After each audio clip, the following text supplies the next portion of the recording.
Bem-vindo ao Avenida das Artes. Hoje, nesta primeira parte, vamos conhecer o convento Corpus Christi, localizado na Marginal de Vila Nova de Gaia, onde temos como convidada a sua conservadora, a doutora Elsa Fontão, e vamos conhecer também a obra do artista plástico, arquiteto Veiga Luís, e que vamos também conhecer a exposição que vai estar patente na Casa Museu Teixeira Lopes no próximo sábado, é a inauguração. Agora consigo, doutora Elsa Fontão, muito obrigado pela sua presença aqui na Avenida das Artes. Eu é que agradeço. E é conservadora desse magnífico espaço museológico, que é o convento de Corpus Christi, datado do século XIV. Descubra-nos esse espaço. Como é que é eu hoje trabalhar no convento de Corpus Christi, renovado recentemente, e vamos mostrar aos seus telespectadores algumas imagens desse novo espaço renovado, restaurado. Elsa Fontão, muito obrigado pela sua presença. O espaço Corpus Christi, como disse muito bem, fica em Vila Nova de Gaia, junto ao Cais de Gaia, e foi mandado construir por uma senhora, uma fidalga, chamada Maria Mendes Petite, em 1345. A Dona Maria Mendes Petite ficou viúva e, por isso, mandou construir o convento onde se pudesse recolher durante a sua vida e morte, e pede para vir para a sua companhia algumas freiras dominicanas. O convento de Corpus Christi esteve desde sempre ligado fortemente à história de Portugal, porque a Dona Maria Mendes Petite era mãe de Pedro Coelho, um dos conselheiros de Dom Afonso IV e um dos carrascos de Dona Inês de Castro, e também avó de Leonor Albim, que casou com Nuno Álvares Pereira. Ambos tiveram uma filha de nome Beatriz, que casou com Dom Afonso, filho legítimo de Dom João I, e foram eles os fundadores da Casa de Bragança. Então, a Dona Maria Mendes Petite manteve-se lá durante o tempo em que viveu até à sua morte, e as freiras dominicanas permaneceram até ao século XVII no edifício primitivo. O facto de estarem junto ao Rio Douro, com as sucessivas cheias, o edifício foi-se degradando. E por isso, no século XVII, elas decidiram construí-lo numa cota superior. As grandes obras feitas no convento de Corpus Christi datam exatamente do século XVII. Nesse período também não estaríamos numa fase muito boa em termos económicos, e elas pedem ao rei se é possível fazer um peditório no Brasil. Constroem o convento. O convento tem algumas particularidades, por exemplo, a sua capela, que é de planta octogonal, e o seu coro alto, muito bonito, com um cadeiral em forma de U, com 2 pisos. O coro alto que é notável, não é? Uma peça lindíssimo, que é todo pintado, em toda a sua... Sim, porque o teto é forrado com 49 caixotões. O teto é forrado com 49 caixotões pintados sobre madeira. Os 15 centrais contam a vida de Jesus. Têm representados os mistérios gozosos, dolorosos e gloriosos, e depois as outras pinturas envolventes são de santos dominicanos e de outras ordens. Exatamente no espaldar dos cadeirais temos exatamente o que estamos agora a ver nas imagens, precisamente esse coro alto, não é? Exatamente, coro alto lindíssimo. E as pinturas dos espaldares representam também cenas da vida de Cristo, e também exatamente o que estamos a ver agora, e também santos da ordem dominicana. Doutora Elsa Fontão, este espaço foi restaurado recentemente, como eu disse, logo no início? Sim, as obras de restauro decorreram entre o ano 2008 e 2009. Foram patrocinadas pela Câmara Municipal de Vila Nova de Gaia, grande parte da obra foi paga, tivemos umas verbas financiadas também e grande fundos parte, comunitários? Exatamente, e uma percentagem paga pelo município. Este coro alto, eu gostaria de salientar o seguinte: sempre foi um espaço nobre. Durante o período em que as irmãs dominicanas lá estiveram, foi sempre um espaço de eleição da Madre Superiora. Era lá que se faziam as chamadas abadeçadas, o momento de eleição da Madre Superiora. Ainda hoje, como podemos ver, o teto lindíssimo, ainda hoje continua a ser um espaço nobre, é um espaço que é sobretudo salvaguardado por nós, porque é sempre um espaço frágil, e por isso continuamos a fazer só cerimónias muito particulares, muito nobres, é que usamos este espaço. Doutora Elsa, de certa forma o Corpus Christi hoje é um dos espaços únicos, de certa forma, em termos museológicos, na área metropolitana do Porto, que existe aqui na área metropolitana. Durante muito tempo foi um espaço de culto. Obviamente temos a Sé Catedral, que tem um espólio significativo, claro, também, o seu museu, e é pena o seu museu não estar tão aberto assim ao público público como está o Corpus Christi, como gostaríamos, não é? Como nós todos gostaríamos, que é um património fabuloso, o da Sé Catedral do Porto, mas o Corpus Christi, de facto, tem essa virtualidade, não é? De recentemente ter sido restaurado e estar com um espaço belíssimo e encantador para quem o visita, não é? E que se pode deleitar com todas aquelas obras magníficas, porque não é? Durante muitos anos foi um espaço de culto, porque, como eu estava a dizer, as irmãs dominicanas mantêm-se durante muitos anos no convento de Corpus Christi, mas em 1834, dando-se a extinção das ordens, o convento de Corpus Christi, à semelhança dos outros, foi encerrado e por isso só lhes foi permitido às irmãs ficarem até morrer a última, mas é um espaço que se vai degradando. Depois, em 1896, um grupo de famílias que viviam na envolvência do convento fazem de tudo para o salvaguardar, para o manter em pé, e então organizam a Irmandade Nossa Senhora do Rosário e de São Domingos de Gusmão. Uma dessas pessoas que estava à frente da Irmandade era o Conde Campo Belo, e ele pede às irmãs franciscanas hospitaleiras que organizem as escolas masculinas e femininas, que era uma forma de manter o convento vivo e dinâmico.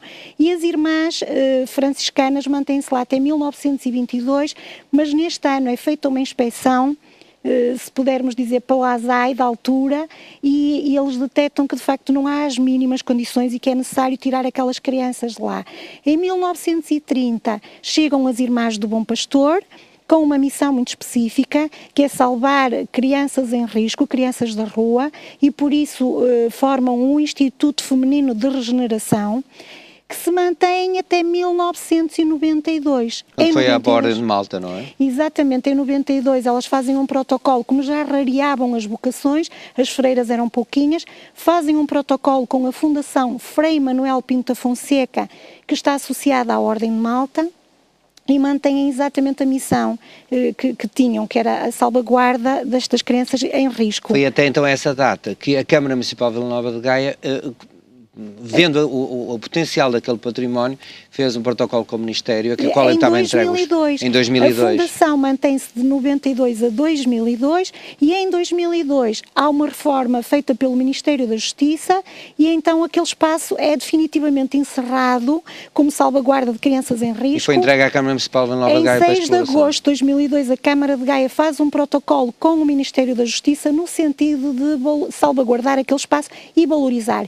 E é aí então que ele deixa de ser um espaço de culto e passa a ser um espaço de cultura. Temos que também ressalvar esse papel que a Câmara Municipal de Vila Nova de Gaia fez, fundamental para a salvaguarda deste património histórico que estava ao abandono. Sem dúvida, sem dúvida. De facto, muito degradado. É ressalvar esta nota positiva e esta intervenção da Câmara Municipal em salvaguardar aquele espaço, não é? E que hoje, como já vimos ali em algumas imagens, para além do Convento de Corpus Christi, tem espaços também em anexo, no qual se fazem exposições temporárias, não é? Fazíamos o coro baixo, onde as freiras assistiam sempre à Eucaristia, porque era uma capela semipública e por isso quem vivia nas redondezas vinha à Eucaristia. Elas assistiam atrás das grades, as freiras, e é exatamente nesse espaço do coro baixo, onde elas assistiam à Eucaristia, que hoje é a nossa sala de exposições temporárias. Fazemos diversas exposições de diferentes temáticas, não tem necessariamente que ser uma temática religiosa, como o senhor doutor estava a dizer e muito bem, todas aquelas imagens que durante anos, séculos foram veneradas e adoradas, hoje todas aquelas obras são arte sacra, que podem já não ser veneradas, mas que podem ser visitadas e vistas como obras de arte. Por outro lado, para além da nossa sala de exposições temporárias, o corpo da capela, que sempre foi o espaço de culto, hoje passou a ser o espaço da cultura. É o nosso auditório, onde fazemos lançamentos de livros, fazemos congressos, palestras, concertos de música também. Imensos concertos. Temos previstos agora na nossa programação a curto prazo um concerto no dia 22, um concerto de primavera muito bonito. No dia 22 de março. Às 21h30, okay. Vamos celebrar a música e a poesia. Temos um concerto porque nós felizmente temos um coro residente desde o 24 de março de 2010. Quem quiser inscrever-se também esteja à vontade. Também o Convento de Corpus Christi acaba por ser também mentor e fomentar também essas atividades todas culturais em toda a sua envolvência, não é? Exatamente. As atividades culturais que desenvolvemos incluem exatamente a música, a poesia, palestras diversas, diversos temas, tudo isso tentamos desenvolver no convento. Próxima exposição, então, em termos de artes plásticas, também estão previstas alguma?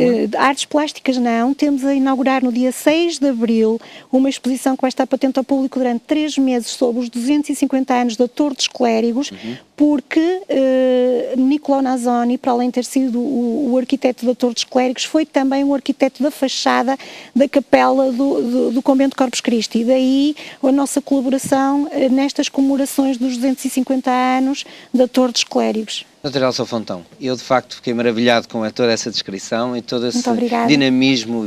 Felicito-vos pelo trabalho que estão a desenvolver. Muito obrigada. Agradeço a sua presença aqui na Avenida das Artes e seguramente vamos acompanhando para e passo esses eventos e essa agenda do Convento de Corpus Christi. Obrigado por ter estado connosco aqui na Avenida das Artes. E vamos de seguida ouvir também música por uma escola de música de Porosinho, um dos nossos convidados que na segunda parte irá ocupará e falaremos sobre a escola de música de Porosinho, mas vamos agora ouvir um momento musical para passarmos depois para o segundo convidado, pela uma professora e uma aluna da Escola de Música de Porosinho.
Bem, depois desta virtuosa interpretação da Escola de Música de Porosinho, doce, serena, meiga, terá a ver com as medalhas arquiteto Veiga Luís. Depois deste ambiente sonoro, agradável e doce. Vamos passar às artes plásticas e também toda a sua beleza e toda a sua estética que se explana na tua obra. É assim, arquiteto Veiga Luís? A música realmente penetra nas formas também, né? Há uma relação. Uma inter-relação. Há uma inter-relação. Faz um diálogo com a pintura, com a tua pintura também. Com a pintura, com a escultura. Não é? Já nem falando, porque de todas as expressões artísticas, inclusive na própria poesia, também a música, não é por acaso que as palavras têm uma musicalidade, né? A própria palavra o próprio som das palavras inspira muitos... E inspirou também... Inspira a música e inspira também as próprias artes plásticas. E inspirou um arquiteto que hoje se dedica vincadamente às artes plásticas, em particular também à escultura e, sobremaneira, também a uma área que lhe é muito cara, que é a medalhística, não é? Sim. E daí essa exposição que o arquiteto Veiga Luís vai inaugurar no próximo sábado, não é? Na Casa Museu Teixeira Lopes. Vamos ter uma exposição de pintura, da pintura à medalhística, não é? Sim, da pintura à medalhística, porque a minha pintura que está lá é uma pintura de caráter tridimensional. O que é isso de caráter tridimensional? Para os telespectadores perceberem. Exato. Cada quadro é praticamente uma maquete de uma medalha. Pode ser a maquete de uma medalha. Claro, reduzindo nas devidas proporções, porque a pintura tem uma determinada dimensão que as medalhas não têm, né? A medalhística normalmente vai até 15 centímetros, normalmente é medida média, máxima, diremos, máxima. A média da medalhística é 7, 8 centímetros, por aí. Em termos de medalhística, de medalhas, estamos a falar destas medalhas comemorativas que muitos dos seus telespectadores, muitas vezes têm em mãos. E esta medalha é uma medalha que eu fiz para a Ouro Indústria. Para a indústria. Essas bolinhas que se vê aí encostadas são ouro branco. Muito bem. Portanto, ou seja, estava-nos a explicar o arquiteto Veiga Luís que passa do desenho à pintura e depois é que chega à medalhística, não é? Neste caso desta exposição, e tenho exatamente um exemplo desta medalha, esta medalha que tem uma ligação simultaneamente com a pintura, da qual que são exatamente os quadros que estão na exposição na Casa Museu. Na Casa Museu, com as suas devidas dimensões que justificam, no caso, a pintura. Depois, isto equivale a um quadro que está lá e que aqui está reduzido a uma simples medalha, em que há aqui uma síntese de 3 artes.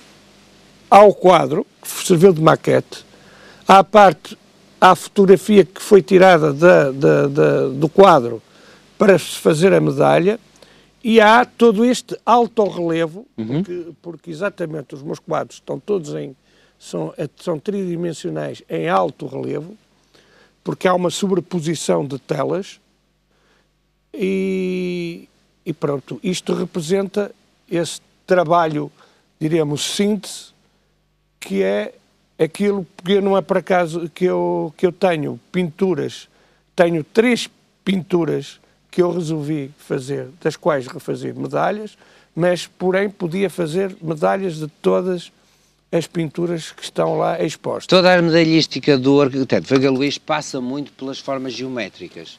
No caso desta medalha aqui, que é do Clube Unesco. Aqui da Clube Unesco. Aqui é uma coisa que eu fiz sobre as 4 raças. A posição destas, há o sentido de... Há aqui uma boca que está em todas elas. Isto são as 4 raças, a raça amarela, a raça vermelha, a raça branca e a raça negra.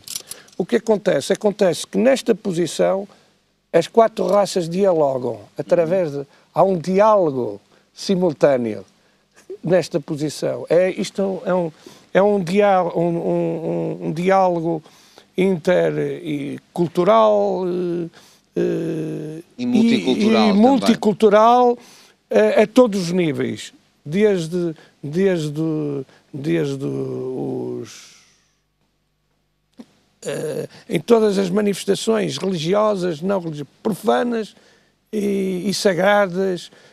Procurar o sentido da universalidade, da tolerância, não é? Mas então, não é por acaso que eu escrevi aqui as palavras da Revolução Francesa, que é a fraternidade, a liberdade e a igualdade, que é para isso que espero todo o planeta e todos os povos e todos os países caminhem. Sim, na verdade, nos tempos modernos estamos carentes dessas palavras, não é? Exato. De fraternidade, de solidariedade e igualdade, verdadeiramente, não é? Mas nessas dimensões, essas formas, essas palavras que podem assumir formas, que assumem, neste caso, as formas geométricas, e que na obra do Veiga Luís é sempre, adquire quase como uma passagem de uma racionalização, precisamente de um figurativo que é abstrato, não é? Sempre na obra do Veiga Luís, e isso podemos ver nos quadros e nas medalhas que o Veiga Luís nos produz, quase como um processo, incluído um certo construtivismo, não é?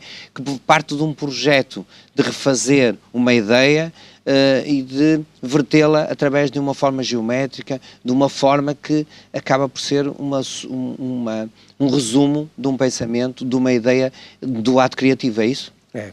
E eu gosto de trabalhar, normalmente, o meu processo criativo é um processo de ruptura. Eu gosto de estar sempre... Como assim? O processo de ruptura, isto é, eu não procuro um caminho, quer dizer, dentro de um determinado estilo, que vou desenvolvendo, não entro por uma certa facilidade, que é porque normalmente o artista arranja um estilo. E esse estilo cai bem, começa a cair bem dentro da sociedade. E então, pronto, acomoda-se, diremos, assume, procura, de certa forma, agradar ao mercado, diremos, ao mercado das artes. E eu, nesse aspecto, eu não estou ligado, diremos, a nenhum movimento. E assumo, de certa forma, como um artista de rupturas e, de certa forma, um artista marginal. Daí essa identidade que as obras do Veiga Luís, muito sui generis e muito próprias, representam, não é? Exato. Por exemplo, isto aqui, quer dizer, porque a medalhística é uma cadeira obrigatória nos cursos de escultura, em qualquer curso de escultura. Eu procurei fazer, transpor a pintura para a medalhística num ato, de certa forma, rebelde. Muito bem. E é nessa rebeldia que nós vamos poder ver na Casa Museu Teixeira Lopes, a partir de sábado, não é? A partir de sábado, a inauguração é às 3h30, não é? Às 3h30 da tarde. No próximo sábado, às 3h30 da tarde, inaugura a exposição do arquiteto Veiga Luís, e fica aqui esta apresentação pela Avenida das Artes. E eu agradecemos ao arquiteto Veiga Luís nos ter dado a honra da sua presença aqui na Avenida das Artes, e seguramente vamos estar presentes na inauguração dessa exposição. Muito obrigado pela sua presença. Obrigado. E vamos passar para a nossa segunda parte do nosso programa, e até lá o nosso intervalo habitual, e voltamos já. Fica aí.